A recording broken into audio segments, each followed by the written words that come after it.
Ноябрьнан экісінде мабуслер сонки сознен чықышта bulunmalı. İşgalciler bu Kırım Tatarlarına Rusiye'de yasak etilgen fırqaға alakası бар деп терроризмде ve Rusiye'de hakimiyetini kuçnen zapt etmeyin tılыбында. Qabatlay Rustem Emirusiyinov 18 yılға, İskender Abdulganiyev 16 yılға, Arsen Abxayirov ise 15 yılға azatlıqtan marum etілебіле. Мы всегда настраиваемся и работаем на оправдательный приговор. Из практики мы видим, что такое бывает практически никогда. То, что он будет обвинительно, это скорее всего. По срокам это уже будем смотреть третьего, будем слушать. Прокурор запросил очень большие сроки. Иллюзий мы не питаем. Позицию подзащитных будем узнавать. Если не будет оправдательного, то, конечно, будут, скорее всего, обжаловать.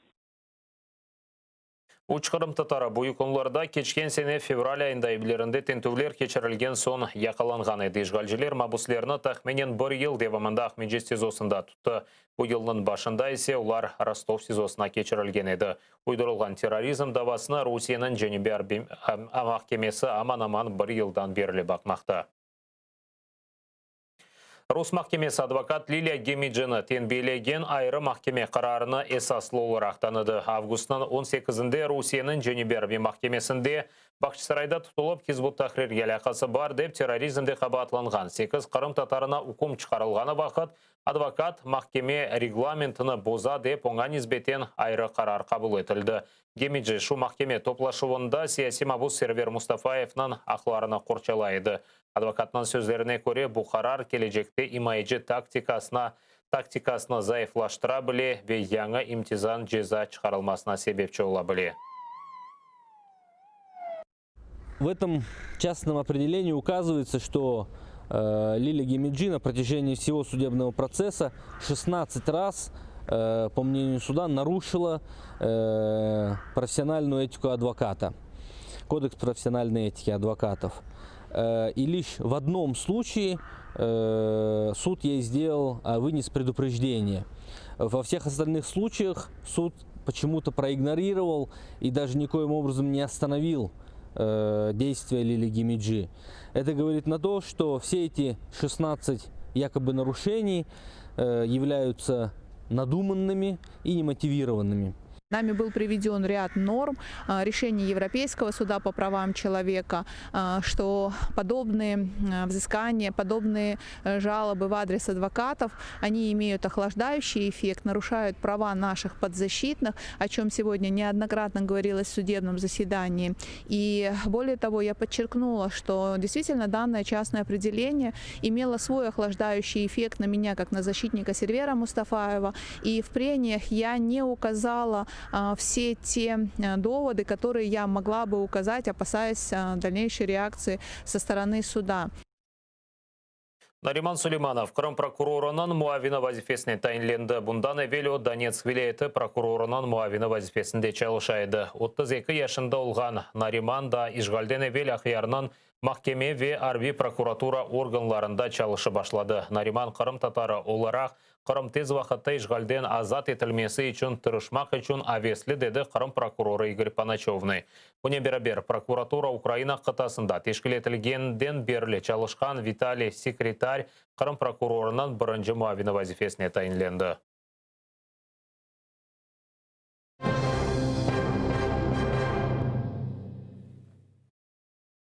Buyuk Britaniya Kırım platforması konsepsiyasını destekleyip, bunu Ukrayna'daki Buyuk Britaniya elçisi Melinda Simons Ukrayna Tış İşleri Nazirinin birinci muavini Minecep Paraley Kurushkeni vaqt aytdı. Simons bu meselede müzakerelerini devam ettirmege hazır olganını bildirip, Buyuk Britaniya Ukrayna'nın toprak bütünlüğü gayridan tiklenmesinin tarafdarı olganını qaydetti. Kurushev devamında Kırım meselesini halkara cemaatçılığının dikkati celp etilmesini ve Yarmadada insan haklarının bağlı vaziyet beterleşkeni vaqt Kırım platforması teşkil etilip çalıştırılması haqda laf etkenleri. Ukraynada keçken kun devamında 165 insan koronavirus kurbanı oldu. Da 7474 insanda koronavirus hastalığı tasdiqlangan. COVID-19 hastaları için ayrılgan hastahaneler yarıgayında tolu. Sağlık naziri aytqanına göre her bir regionda 2-4 hastahanelerini koronavirus hastaları için hazırlamaktalar. Якщо в квітні місяці в нас було близько 12 тисяч ліжок, теоретично готових до прийому хворих на COVID-19, то зараз ми говоримо, що ми здатні довести, вже довели цей показник до 40 тисяч, майже 40 тисяч, які вже включені в лікарні боротьбу з COVID-19. Але максимальна кількість може бути 52 тисячі. Чим обумовлена ця максимальна кількість? Бо наша медична система, вона не гумова, в неї є межа. Ишгал етілген Қырымда август айындан башлап коронавирус хасталарынан сайысы уч кереге артқан. Хасталарынан ең чоқ сайысы октябрь айында Ахмеджит, Ялта ве Кезлевде қайд етілген. Ахмеджитеке бір санлы рухи хасталар. Хастаханесінде де коронавирус тарқалмақтағында 81 инсан bu virusқа ұғырған ярысы екімлер. Тек кечкен күндевімінде 316 инсанда коронавирус хасталығы белгіленді. Бұл Қырым бе ақиярының статистикасыдыр 4 инсан вефат еткен. Тереклер террор телекесі ишгалжелер ақиярда ине япрақлыларға қаршы женг башлатты. Павшық мейданында ондан зеде нарат ве туя тереклеріні йоқ еткенлер, қалған тереклерінің ашадаки птақларына кескенлер. Уларның қабаты ишгалжелерінің полис идаресі янында оскенідір. Русқыветчілері өз әрекетлеріні терроризмге қаршы заруриетнен аңлаттылар. Тереклер оларға территорияны незарет етмеге кедереті екен. Күнен бәрі полиция бинасы янында олған скверні де қоралап алдылар. Русия незаретінде олған джинкеверлер Донбасста 4 кере атешкес режиміні бозды. Водяной жыбарында автоматик граната атыжы. Ескі жыбарында есе танкқа қаршы граната атыжынен Украин арбелері позициялары атешке тұтылған. Екі кере атешкес режимі бозылығы шумы койы янында қайдетілген. Бұл вақыт есе ОБСЕ незаретчілері жебе сызығында ишгалжелерінің 200 силят иртибаты олғанны қайдеті. Бұл 100 танк, артиллерия иртибатлары, зенит комплекслері. Бұл техника белгіленген силя сақланув ерінің тышында екен.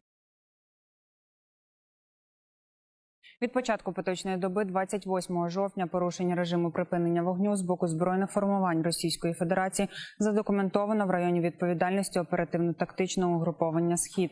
Так, неподалік Водяного зафіксовано кілька пострілів зі стрілецької зброї.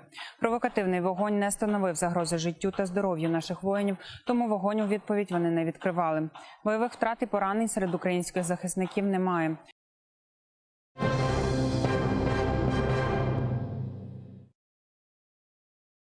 Милли қараманға урмет. Қырым-татар ве украинлерінің бірлігі Хамитхан Султанның 100 жылық юбилейіне шығарылған зарфны Қырым евінде ресми шекілде тақдим еттілер. Бастырылған 500 000 конвертны Укрпочта бөліклерінде сатын алмақ мүмкін. Зарф лихасы өзерінде Украинаның Медениет фонды, Меджлис ве Укрпочта çalışқан. Зарф дизайны атырының продакшн студиясы тарафындан азырланды. Тәфсілатлыжа левқамызда. Кәғыттан япылған онларжы учақ. Аметхан Султан коктейля қолғанына тимсалеті. Учақлар учыжы ас аққында язған газета сайфелері ве тағдирлев кәғытларындан япылған. Бұл инсталляциянен Қырым-татар халқынан қараманына Киевдекі Қырым евінде аңалар. Мұнда Аметхан Султанның 100 жылық мұнасебеті иле шығарылған зарфның 4 нұқсасыны тантаналы тарыздау деділер. Мен алғанда 500 000 бойле зарф шығарылған. Анда Аметхан Султанның ресімі ве қайтарма фильмінден левқа акс етілген учақ Қырым дағылары корнышынде ава ұрышыны кечіре. Исми штампнен 4 конвертны белгіледілер. Олар музей экспонаты олмалы. Так, дивіться. Дякую. Зарфларны Укрпочта yolbaşçısı Игорь Смелянский, Меджлис рейсі Рифат Чубаров и режиссер Ахтем Сейтаблаев имзалай. О қайтарма фильмінде Аметхан Султанның ролін ижра еткен еді. Від сьогодні ці конверти продаються у всіх відділеннях Укрпошти на всій території нашої країни. З підписами? Ну, з підписами тільки тут. Але я сподіваюся, що певна кількість з них потрапить і до Криму. Аметхан Султанның арби ярарлықлары шубесі сама Қырым-татарлар, онемде халқынан ақылары тікленмесі үшін күрешчі кібі қатырлайды Меджлис рейсі Рифат Чубаров. Қырым-татарлар сұргүлікте олғаны вақыт о Совет ордосында қызмет еткеніне бақмадан милли әрекетінің бір парчасы еді. Він завжди голосно заявляв, що він є кримський татарин. і він вимагає, щоб його народ жив на своїй землі.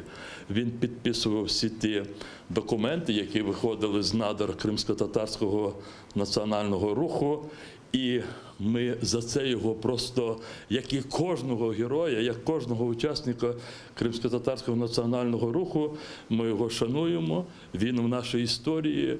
І оскільки буде жити наш народ, такі люди завжди вони будуть шановані в пам'яті і сьогоднішніх, і, дасть Бог, майбутніх поколінь.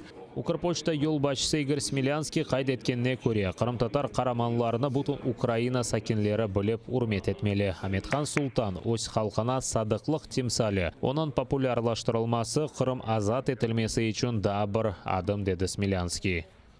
Ви знаєте, сказали, що в холодній війні Сполучені Штати перемогли за рахунок м'якої сили. За рахунок культури, за рахунок свободи, пропонуючи ідеали свободи. І мені здається, що і Україна разом з кримсько-татарським народом, ми за рахунок такої м'якої сили, за рахунок таких подій, як сьогодні, наближимося до тої цілі, до якої ми всі прагнемо. Тому ще раз всім дякую і сподіваюся, що 500 тисяч цих конвертів розлетиться і по нашій країні, і обов'язково вони опиняться в Криму. Укрпочта Меджлиснен бераберлікте да бір хатыра күнге бағышланған зарфлар азырлай. Олар Қырымнан Русия ишгаліне қаршылық көстеруіне бағышланған зарфлар келешек сене тақдим етілмелі. Владислав Сужук, Эльдар Исматов, Заман, АТР.